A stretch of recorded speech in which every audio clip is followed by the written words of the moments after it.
Welcome back to my channel. আশা করি সবাই ভালো আছেন এবং সুস্থ আছেন।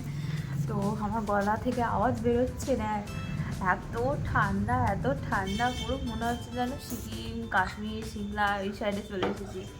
প্রচণ্ড ঠান্ডা আজকে, মানে হাড় কাঁপানো ঠান্ডা যাকে বলে পড়েছে। জানি বা পড়বে না, এই তো ডিসেম্বর মাসের 25শে ডিসেম্বর থেকে 1 জানুয়ারি পর্যন্ত এই ঠান্ডাটা থাকবে আশা করছি।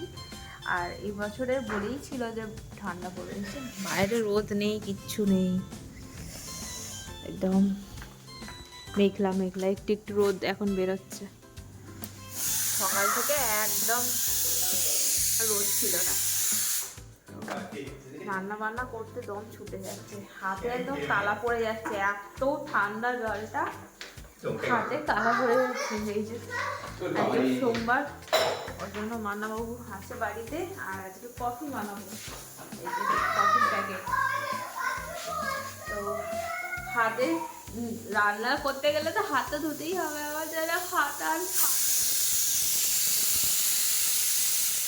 সবজিপাতি সব কেটে নিয়েছি, ভাতের হাঁড়ি বসিয়ে রেখেছি। একদম ভাত খাওয়ার আগে ভাত করব, তারপরে 15-20 মিনিটের মধ্যে ভাত খেয়ে নেব, কারণ ভাত ঠান্ডা খেতে পাচ্ছি না। কফির জন্য জল গরম বসিয়েছি, এগুলো সব সেদ্ধ পড়বে। আজকের তরকারি নিতে আছে অনেক দিন পর হবে কুমড়ো, আর এখানে হবে বরবটি আলু দিয়ে পোস্ত। এই যে পোস্তটা বাটবো, চলুন পোস্তটা আগে বেটে।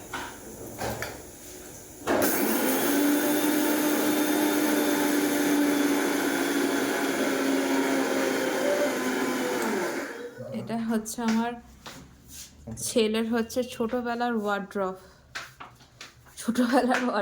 আর হচ্ছে না, এটা পরিষ্কার চলছে। এই যে নোংরা হয়ে আছে, সব পরিষ্কার করে এখানটা করে জানলাটা নামিয়ে দেওয়া হবে। এটা আগে ছোটবেলায় এই যে গরুটা শুধু এগুলো সব ফেলে দিত, ভেঙে দিত, ওই জন্য এখানে বেঁধে তুলে রাখা হয়েছিল এর জন্য।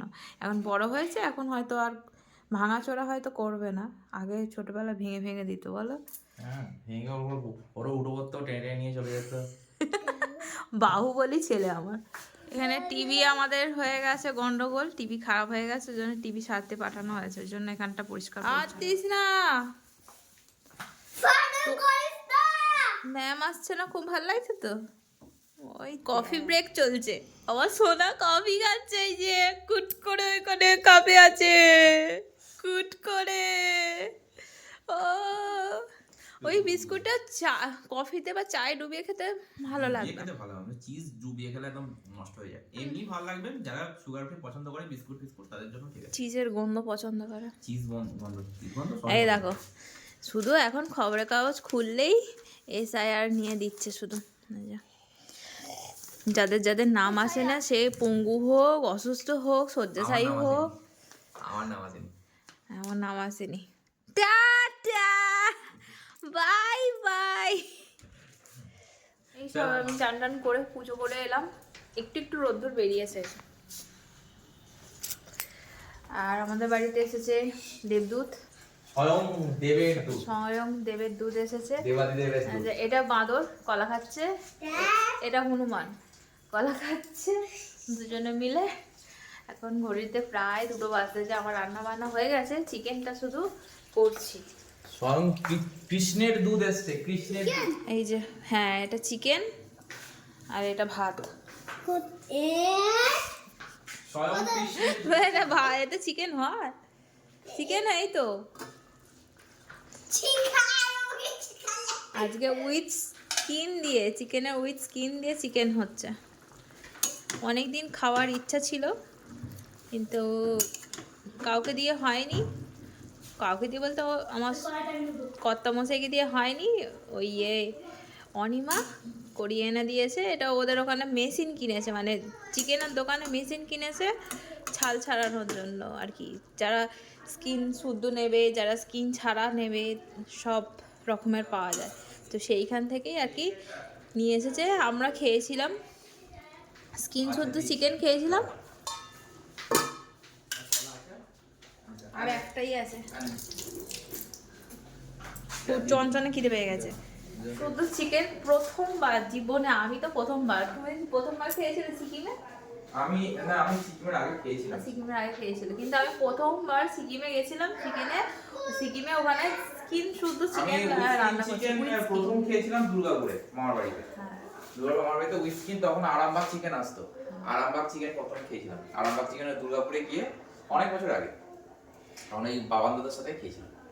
কিন্তু আমি কোনোদিন খাইনি। স্কিমে গিয়ে খেয়েছিলাম, মানে এত ভালো। ওখানে তো মানে অর্গানিক জিনিস, তো ওই চিকেনে ওদের কোনো ওষুধ ফষুধ দেওয়া নয়, নর্মাল চিকেন পোষা আর কি, ওই খড়কুটো খাইয়ে আর কি এ করেছে। কিন্তু এত সুন্দর টেস্ট, আমার মুখে এখনো লেগে আছে। দারুণ দারুণ চিকেন ছিল। বহুদিন পর এই যে কষতে কষতে চিকেন খাচ্ছি, কষা চিকেন। আগে ছোটোবেলায় বাপের বাড়িতে মানে চিকেন হওয়া মানে কষা চিকেন আমাদের 4 ভাই বোনের রাখা হতোই। ভাই তখন খেত না খুব একটা, তখন ওই ছোটো ছিল তাই। কিন্তু 4 ভাই বোনের আমাদের কষা মাংস তুলে রাখা হতেই হতো। এই যে অনেক দিন পরে খাচ্ছি। নিজে রান্না করি কিন্তু খাওয়ার হয় না এখন আর। খেয়ে দেখো, দাঁড়ো ফুঁ দিই। এটা আমার তো। আমি একটু খাবো।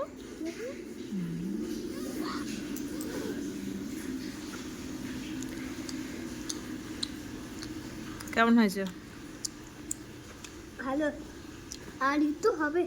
আর একটু হবে না, কষা তো।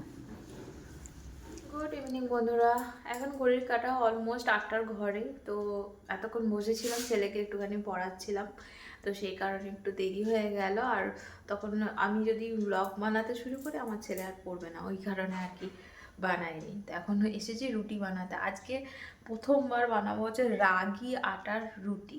তো রাগি আটা রুটি এই কারণেই হচ্ছে আমরা হেলদি খাই, এই কারণে নয়।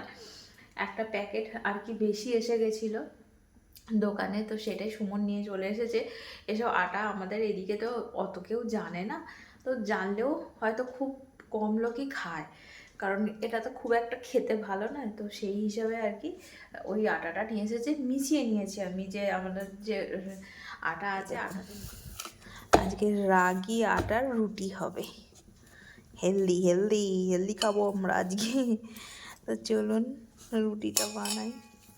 কালারটা আমি আর এবারে প্রথমবার খাবো, খেয়ে জানাবো আপনাদের কেমন। যারা খাননি তাদের জন্য, যারা খেয়েছেন তারা তো জানেন কেমন খেতে, কিন্তু অনেকেই আছে খায়নি, তো তাদের জন্য জানাবো কেমন খেতে। আশা করছি ভালোই হবে, খারাপ কেন হবে। সব মানে খাওয়া গেলেই হলো, মানে যেটা খাওয়া যায় সেটাই হচ্ছে খুব ভালো। মনে না আমার রুটি হয়ে গেছে, এবারে যাই ছেলের কাছে। ওই যে ওর বাবা বই পড়াচ্ছে, কবিতা পড়াচ্ছে, কি করবে একা বসে বসে, বই পড়াচ্ছে। বক বক বক ওমে। বাহ, ওয়াও। আর এটা পড়িও না, ওটাই থাক। বাংলাতে কি হয়েছে? বাংলা কেন লিখবি না? বাংলা বাংলা পড়লে কি হবে?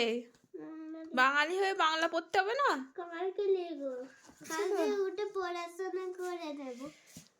তো তা আজকেও বললি ওর কথা আর ব্যাঙের মাথা এই সমান। হ্যাঁ, বক বক বক। সব বই পড়া হয়ে গেছে? সবে বলতে ইংরেজিটা হয়ে গেছে, বাংলাটা হয়ে গেছে।